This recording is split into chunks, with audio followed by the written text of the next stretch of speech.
I hope I can catch another water-type Pokemon at this lake. You've got plenty of time. I'm still waiting for this water to boil to make lunch. Great! Wow, the water is really warm. Pika! Sure is. Hello, Officer Jenny. What's going on? I'm here to check the lake's water level. It hasn't rained for a very long time.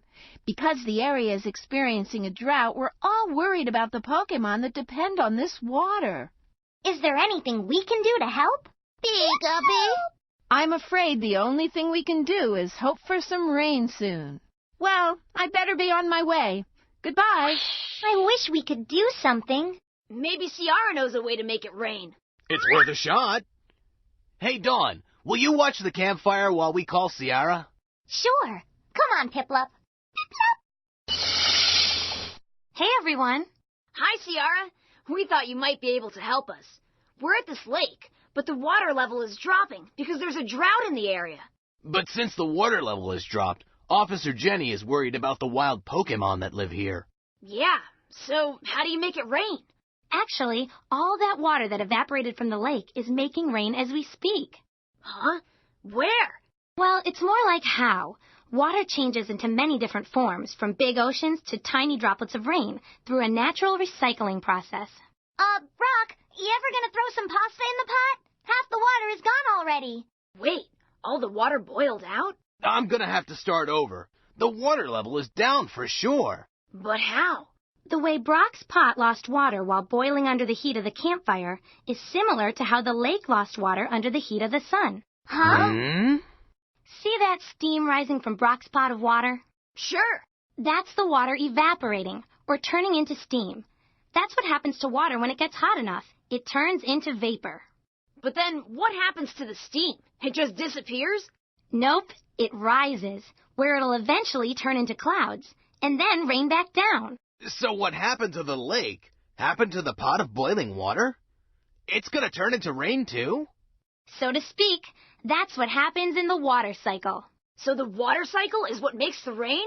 Well, the first step has to do with the water in the pot and the lake level dropping. The hot sun heats up the water in lakes, rivers, and oceans, causing some of the water to vaporize or turn into steam. This is called evaporation. Brock's boiling pot of water just uses fire to cause the same effect on the water. Sounds like bodies of water sweat just like our bodies. It's a little different. But we do sweat off water when we get hot, and so do rivers, lakes, oceans, and plants. Plants sweat? Yup, it's called transpiration. But where does all that water vapor go? Well, where does the water come from? You mean rain? Right. Where does rain come from? Clouds, of course. Of course. And that's where water vapor goes when it evaporates, into clouds. As the vapor rises in the sky, it gets cold. Like if I drop ice in my glass of water. See how the ice cools it off? See all this condensation on the side of the glass? Yeah, like when you draw into stuff on a window. That stuff is condensation, and it's the same stuff that makes up clouds. With the temperature change, the water vapor changes back into liquid. Then that cold liquid condenses and forms clouds. So clouds are made up of condensation? That's right. But like my mom says, after the clouds must come rain. You got it. See the sides of my glass of water, how there are droplets running down? Yeah, like rain. That's because it is like rain.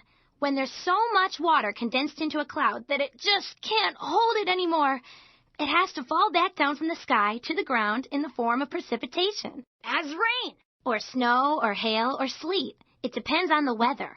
But how does it know to fall back into the rivers or oceans it came from? Well, it doesn't exactly. It could fall in another body of water, or it could just fall to the ground and get absorbed into the soil. Like in spring, when the snow melts and everything starts to bloom. Right on. But when rain or snow hits a mountain, it has to make its way down to the ground. And the water runoff from mountains flows down and collects at the bottom in the valley. This final step of the water cycle is called collection. Then after all that, the water collects and it begins to evaporate again? You know it. Water is in this constant cycle of evaporation, condensation, precipitation, and collection. That's easy peasy. Wow, that's a good way to remember it. The water cycle is easy peasy. I think you're really getting it. Too bad we can't get it to rain here. I guess we'll just have to wait.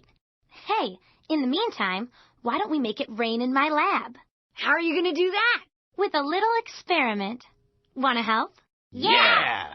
Awesome. Now let's recreate the water cycle.